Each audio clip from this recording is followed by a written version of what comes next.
This morning on the Hill, a budget crisis at SUNY ESF as enrollment craters. See student reaction ahead. Plus, a new partnership with Newhouse and Sony gives students access to the latest tech. Our sit down with the company's president coming up. Plus, there was some rain the last few days. Is it going to stick? Coming up on Mornings on the Hill.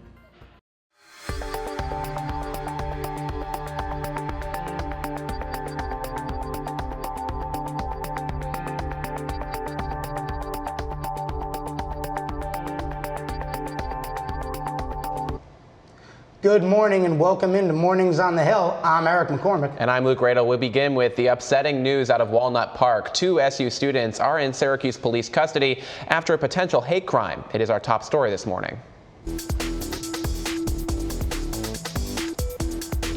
Last night, members of Jewish fraternity Zeta Beta Tau were celebrating Rosh Hashanah when, according to a campus-wide email sent by Chief Student Experience Officer Alan Groves, a student, quote, reportedly entered the fraternity house and threw meat, believed to be pork, on the floor. Groves says the student is not a member of the fraternity. The student then ran out of the house and got into a car driven by a second student. Both were caught by DPS and turned over to Syracuse police. Groves says, quote, a decision on specific criminal charges will be made by local authorities in the coming days, including whether to charge it as an anti-Semitic hate crime.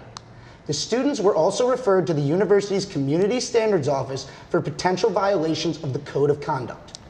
Groves went on to say, quote, tonight's incident, as reported to us, is abhorrent, shocking to the conscience, and violates our core value of being a place that is truly welcoming to all. It will not be tolerated at Syracuse University, end quote.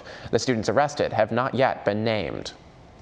Well, SUNY ESF is facing serious financial troubles. Administrators are now planning big cuts, and that has students and staff worried about what comes next. Our Gabriella Peniston is live with us in studio with more. That's right. ESF has run a total of $13 million in deficits recently. Now the school plans to cut $3 million in salary expenses by 2026, leaving students and faculty uncertain about the future. At SUNY ESF, students are facing a future filled with uncertainty. The school has run deficits of $13 million in just the past 2 years. The college ran an $8 million deficit from 2023 to 2024 and another $5 million just last year. And now, administrators plan to cut $3 million in salary expenses by 2026. So they started cutting some positions, so a lot of people who expected to have a position all of a sudden didn't, and then you have to find ways to pay rent, pay your own tuition, make money while you're doing school. The plan starts with a voluntary buyout program for older employees. But if that doesn't save enough money, layoffs and program cuts could follow. First of all, this is a very environmental focused school, and that's not very popular right now with the government, which is where we get a good amount of funding from, right? Because it's a state school. But students say that the value of their education is at stake. Yeah, it's kind of like scary, especially looking into the future. Like if I need another year to finish my project, it's basically to the point where I'm not going to have any funding and I'm not going to have any financial support to stay here and finish my project. Enrollment at ESF keeps increasing, and students and faculty worry that this number will either decrease or be left without the proper amount of resources. But it's still really drastic because now we're going to start seeing like less instructors for lab positions and bigger classes and less like instructional support for those undergrads who are really going to feel the brunt of it. The deadline for voluntary buyouts is late October. Until then, students and staff are left waiting to see just how deep these budget cuts will go. So it would be really nice to see like the SUNY administration actually listen to us and listen to our needs and try to help us based on what we want instead of what they think should happen. And while administrators push for fiscal stability, students are working on ways to get attention, hoping their voices are part of the solution. I'm Gabriella Peniston for NCC News. Luke and Eric, back to you. Thanks, Gabby. Another major company is collaborating with the university. Our Madison Diaz is here with a deal the first of its kind. Hey guys, that's right. Last week, Newhouse announced a partnership with Sony Electronics. The partnership is a year in the making, but the relationship isn't brand new. Sony's been working with Newhouse for about 10-15 years now. Sony's president of Imaging Products Americas, Teresa Alesso, stopped by Newhouse and says the expanded relationship is mutually beneficial. I believe as a best-in-class technology partner, we're very much interested in being sure that we shape the future of the creators. We're really looking forward at the future of what those technologies look like, how storytellers need to tell their story, and in that regard, Sony can help the students and faculty of Syracuse.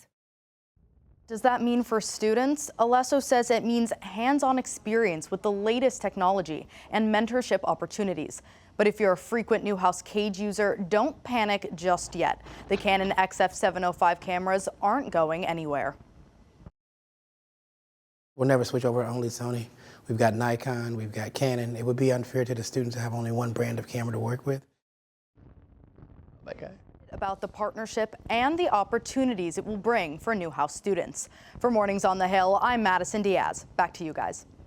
Madison, thank you. This next story was written by a human being, I promise, but it is about AI. All SU students have expanded access now to Claude, the AI program powered by Anthropic, thanks to a new partnership with the university announced just this week. Students using Claude for education will get higher usage limits, the ability to share projects with other users, and the ability to process documents of over 500 pages in length. The program will not train on student and educator data. If you want to use the program, you can email ITS at getclaude.syr.edu. Time now for a first look at our forecast with the incomparable Holden Sherman. Eric, are you excited to see what he's got in store for us today? You know I'm excited to see, what he might be cooking up today. All right, let's see it. Holden?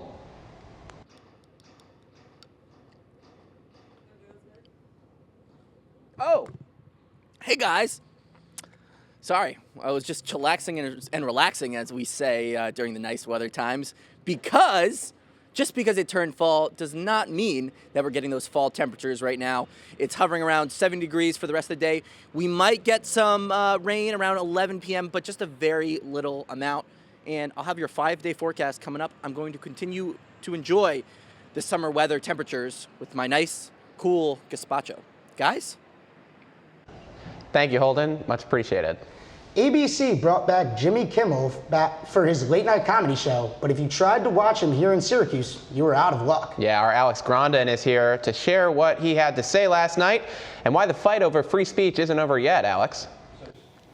Yeah, thanks, guys. Now, it was a week ago today when the Disney-owned media conglomerate ABC announced it was suspending Jimmy Kimmel's late-night show indefinitely. Back on air last night, here's what Kimmel had to say about his comments and free speech.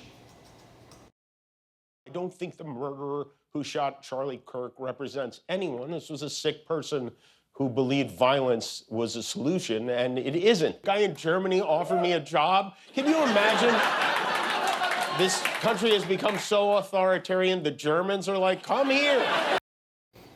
Now, a lot has happened over the course of the last 9 days, so let's break it down for you. Now, some people took offense to Kimmel's comments last Monday when he said that he felt the right was politicizing the murder of conservative activist Charlie Kirk. The announcement of Kimmel's suspension came hours after FCC Chair Brendan Carr called Kimmel's comments, quote, truly sick, and noted Kimmel could face repercussions.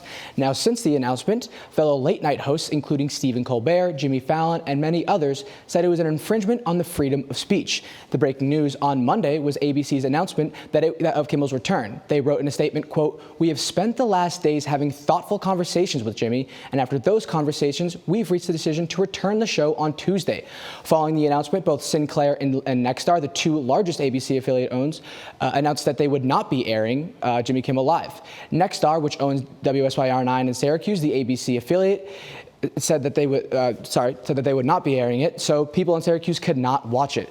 Finally, Kimmel's first show was last night. He is set to be on air tomorrow night at 11:35. It is not clear whether we will be able to see it in Syracuse. For Mornings on the Hill, I'm Alex Grondin. Eric, Luke, back to you guys.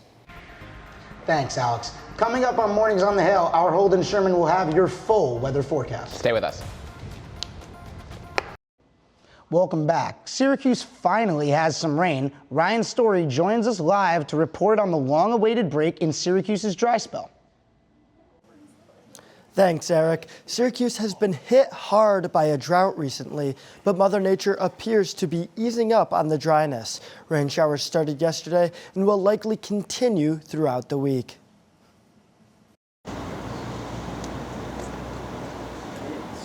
Syracuse is finally getting some relief from the relentless heat.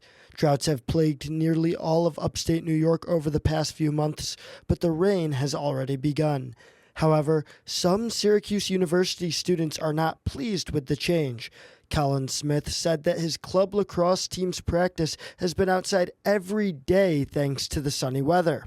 It's been enjoyable that I haven't had to pick up my raincoat like I normally have to when I'm in Syracuse. Anthony Iannazone said the rain will be a minor setback for his walks to his job at the Barnes Center every day. Yeah, I mean, it won't be great, but it won't change. I'll try to still pick up as many shifts as possible and get in there to lift as much as possible. Colin agreed that some rainy weather wouldn't stop him from making it to practice. No, we'll still go, whether or not there's rain. While SU students may not like it, the rain will be much appreciated across the multiple New York counties that are in or near stages of drought, while also bringing some green back to the dried out lawns. Another dry stretch is on the horizon, but Syracuse University students have their chance to enjoy the rain this week. Reporting live, I'm Ryan Story for Mornings on the Hill. Thanks, Ryan. Speaking of rain, it's time to check your weather for today. All right, our Holden Sherman is now in studio with us with a full look at your weather forecast. Hey, Holden. Hi, guys. So as Ryan's excellent story talks about, we are going to get some rain, but I'll get to that in a moment. But right now, here are your regional temperatures, just hovering around the 60s. No difference temperature-wise significantly if you're closer to the lake or not closer to the lake. Just a nice 60-degree day, and expect temperatures to go around 70 degrees throughout the region. Now I want to give you guys a look at your 5-day forecast, and for it, you're actually going to need a raincoat and an umbrella. So I happily have that. So you'll be able to enjoy these the next few days, and then the fun starts. And we're going to go back to not only summer temperatures, but also summer breezes. And so on Saturday, you can go to the Duke-Syracuse football game at noon, but also starting today, there's going to be sunset cruises in Baldwinsville where you can have cocktails, mocktails, and nice drinks that I think you guys all should go check out. Guys? Thanks, Holden. Why don't we get to wear Hawaiian shirts on the desk? I know. That doesn't make any sense to me. Hawaiian shirts and sunset cruises. What a life. Feeling tropical. Fog machines, walkouts, and a packed crowd. And no, I'm not talking about the Dome. I'm talking about the Shine Gaming and Esports Center. Yeah, that's right. SU just hosted the biggest in-person esports match in college history. Our Hannah Beam reports. Syracuse University made esports history this weekend, hosting the largest in-person collegiate regular season match ever. Teams from Syracuse, Michigan State, Boise State, and Nebraska-Lincoln battled in Rocket League under the lights of the Shine Esports Center. This is the first time we ever utilized the facility the way we did with the fog machines, the haze, the lights, player walkouts. So there were a lot of extra bells and whistles added to what we're normally used to, like a practice night like tonight. So my job was to kind of put myself in there, making sure I was really attentive during all the dress rehearsals, knowing what little things might come our way so that we can just stay focused and get the job done. Broadcasters kept the energy high and the audience matched it, turning the competition into a full-on show. It was a celebration, it was a competition, and it was a show. And it was just an incredible feeling to get to be a part of that. Gamers say being in the same room as their rivals adds an edge you just can't get online. Every college esports player that we have here and around the country loves the idea of LAN, which is that in-person environment. That is where I play a lot better than when I don't get to see the opponent. This past weekend proved that Syracuse University can host esports on a stage as big as any other sport on campus. While the only lag here was me trying to keep up with the Rocket League pros, one thing is clear. This is a win not just for the Orange, but for the future of college gaming. For NCC News, I'm Hannah Beam. Hannah, thanks so much. Well, as the UN General Assembly continues right now in New York City, our Anton Cox is here to break it all down, including President Trump's fiery address yesterday. Good morning, Anton. Good morning, guys. In an hour-long speech to a global audience, President Trump made several declarations about the UN. Speaking on the ongoing wars in Ukraine and Gaza, Trump criticized the organization's role as a mediator around the world. Role they seem to do is write a really strongly worded letter and then never follow that letter up. It's empty words, and empty words don't solve war. In particular, the war in Gaza has been a key topic at the summit. 11 countries have announced their recognition of a Palestinian state since Sunday. Among them, France, who with Saudi Arabia, recently co-hosted a conference promoting a two-state resolution. As Trump called recognition a, quote, reward for Hamas, French President Emmanuel Macron argued a different perspective. We experience all together these horrific attacks, but at the same time you have as many Hamas fighters as you had the first day. So it doesn't work to dismantle the Hamas. This is not the right way to proceed. The assembly runs into the beginning of next week, finishing off on September 29th. Luke, Eric? Thanks, Anton. Coming up on Mornings on the Hill, Syracuse sports around the university. Yeah, some big news coming out of our football program in particular, coming up in sports when we return.